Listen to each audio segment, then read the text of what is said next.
ஒரு தனியார் உயரக மருத்துவமனையில் என் மகனை சேர்த்து 3 தினம் கடந்துவிட்டது. 7 மாத குழந்தை அவன். எனக்கு முதல் வாரிசு. பாசம் அனைத்தும் கொட்டி கொண்டாடினேன். என்ன நடந்தது தெரியாது. ஆனால் விடாமல் வாந்தி. மிகவும் கலைந்து விட்டான். குழந்தைகள் நல்ல டாக்டர் ஊரில் பெரிய பெயர். அப்பாயின்மெண்ட் வாங்குவதே பெரிய கடினம். ஒரு வழியாக வாங்கி பையனை காட்டினேன்.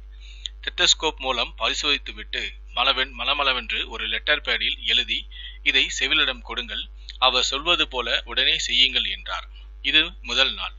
அந்த செவிலியர் பொண்ணு, பையனுக்கு முதலில் ஸ்கேன் செய்யணும், அடுத்து எக்ஸ்ரே, அதற்கு முதலில் கவுண்டரில் குறிப்பிட்ட தொகையை கட்டுங்கள் என்றார். எதுவும் தோணல. சொன்ன பணத்தை கட்டி ரசீதும் கொண்டு போய் கொடுத்தேன். சரி, இது ஒரு புறம். இப்போது மெடிக்கல் லிஸ்ட். அதை வாங்கி மெடிக்கலில் நீட்டினேன். 2 குளுக்கோஸ் பாட்டில், அதை ஏற்று உபகரணங்கள், மேலும் சில ஊசி மருந்துகள். வேதனை, என் மகன் இதை அனைத்தும் தாங்குவானா என்று.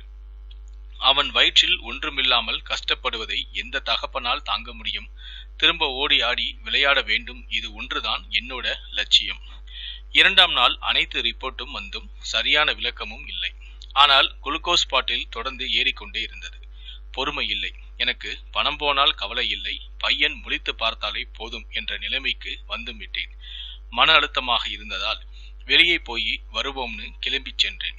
அருகில் பேக்கரியில் டீயாவது குடிப்போம்னு முடிவு செய்து அமர்ந்தேன். நண்பன் ஒருவன் வர எல்லா விஷயத்தையும் சொல்லி அவனிடம் புலம்பினேன். இது நடந்தது மாலை 4 மணி. சரியாக ஒரு 5 மணிக்கு என் நண்பன் எங்கிருந்தோ ஒரு வயதான பாட்டியை அழைத்து வந்தான். எனக்கு முதலில் புரியவில்லை. ஏதோ என் மகனை பார்த்து செல்ல வந்திருப்பாருன்னு நினைச்சேன். ஆனால் அந்த பாட்டி அம்மா வந்து என் பையனின் வயிற்று பகுதியை ஆள்காட்டி விரலால் சுண்டி பார்த்துவிட்டு, ஐயா, பிள்ளைய வீட்டுக்கு கொண்டு போ, நான் வந்து சரி பண்றேன்னு சொன்னார். 2-3 நாள் கழித்து காஸ்ட்லி வைத்தியம் பார்த்தும் இதுவரை சரியான பதில் இல்லை மருத்துவமனையில். இந்த பாட்டியம்மா சொன்னது ஏதோ நல்ல விஷயமாக எனக்கு பட்டது. மருத்துவமனையின் முதன்மை மருத்துவரை சந்தித்து நான் என் மகனை டிஸ்சார்ஜ் செய்து கொள்கிறேன் என்று சொல்லி அனுமதியும் கேட்டேன். அடே அப்பா, இது அது என பயம் காட்டினார்கள். இருந்தும் என் மகனை வீட்டிற்கு அழைத்து வந்துவிட்டு நண்பனுக்கு தகவலும் சொன்னேன். அவன் மறுபடியும் பாட்டியம்மாவை என்னுடைய வீட்டிற்கு அழைத்து வந்தான். மகனை நிற்க வைத்து சிறிது திருநீர் எடுத்து வந்து வயிற்றில் தடவி விட்டு மேலிருந்து கீழ் நோக்கி கைப்படுக்கை வசமாக்கி வைத்துவிட்டு தட்டி நீவி ஏதோ பண்ணினார். அடுத்து அவனுக்கு கொடுத்த எந்த உணவும் வயிற்றிலிருந்து திரும்பவில்லை. இப்போது பழைய துள்ளலுடன் விளையாடி கொண்டிருக்கின்றான். பாட்டியிடம் பணம் எவ்வளவு என்று கேட்டேன். ஒண்ணுமில்லையா, பேரனுக்கு குடல் விழுந்துருச்சு, இப்போ சரியா போச்சு, நீ விருப்பப்பட்டதை கொடுன்னு சொல்லிட்டாங்க. நான் பேண்ட் பாக்கெட்ல கையை விட்டு உள்ளதை எடுத்து அப்படியே அவங்க கையில கொடுத்தேன்.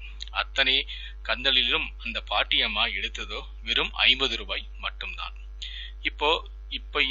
இப்போ உள்ள எந்த MBBS டாக்டருக்கும் குடல் விழுவது பற்றி தெரியுமா, அல்லது இது மாதிரி தட்டதான் தெரியுமா?